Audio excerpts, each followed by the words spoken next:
What's up, chosen ones? It's Thrifty Made. I'm back with another quick message, and today's message is coming out of the book of Obadiah, chapter 1, verse 11.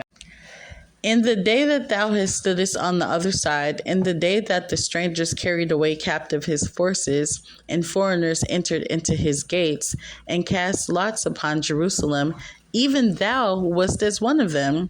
But thou shouldest not have looked on the day of thy brother in the day that he became a stranger, neither shouldest thou have rejoiced over the children of Judah in the day of their destruction, neither shouldest thou have spoken proudly in the day of distress.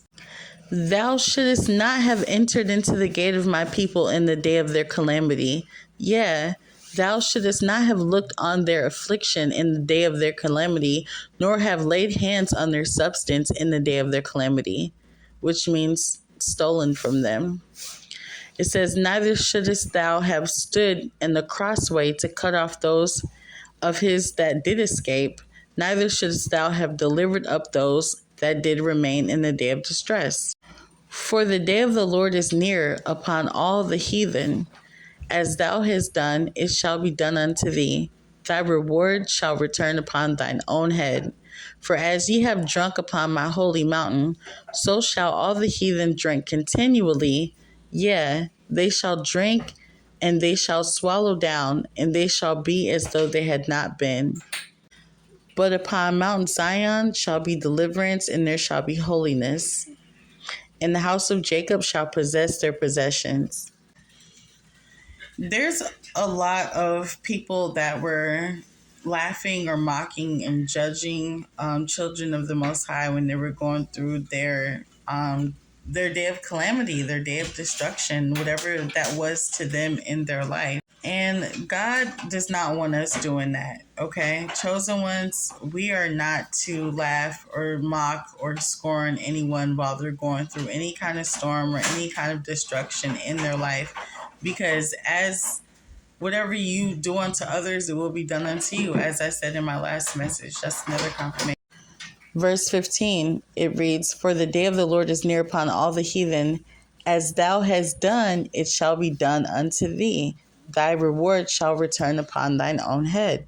It also says somewhere in the book of Proverbs that he will turn away his wrath at others. And like, let's say God is casting a judgment upon your enemies, and God sees you laughing or mocking or scorning them. God will deliver them out of that judgment just because you laughed. And so in this season, like, some of your enemies may be under a heavy judgment, but the Lord does not want you laughing. And some of God's people may be under a judgment, but the Lord does not want to see anyone laughing, mocking, or scorning anyone while they're going under their judgment, due to the fact that the same way that you laughed at them and the same way you mocked them is the same way that you will be laughed at, and the same way you will be mocked when God decides to judge you too. Everyone goes through judgment. We all get judged, even us chosen ones who speak and hear directly from God each and every day. We still get judged. Like, nobody is exempt or safe. But the Lord does not want to see anybody laughing, scorning, or mocking anyone as they go through their day of calamity, their day of destruction, their day of reaping what they've sown, or their day of judgment. It's really tacky, and it's very immature spiritually. Anyways, I love you guys. And that's even for our enemies too. Yeah, we had a whole bunch of people coming against us, but they have a day of judgment too, and it's definitely coming very soon. But what we need to do is keep our composure, and we need to not mock, laugh, or scorn them, because we all knew that this was going to happen, and they knew it was going to happen eventually as well.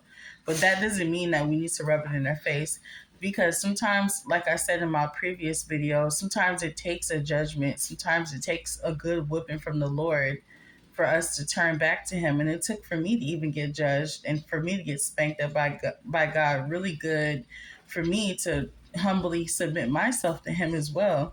You know what I'm saying? So laughing at people while God is judging them is defeating the purpose of that judgment, because God chastens the ones that he loves. Okay? Sometimes all we need is a good spanking from the Lord, and we're going to be set straight. You know? Anyways, I love you guys so much. When you see people going through stuff, learn to pray for them. Learn to pray that they have strength to get through what they're going through. If you see your gang stalkers getting gang stalked, encourage them.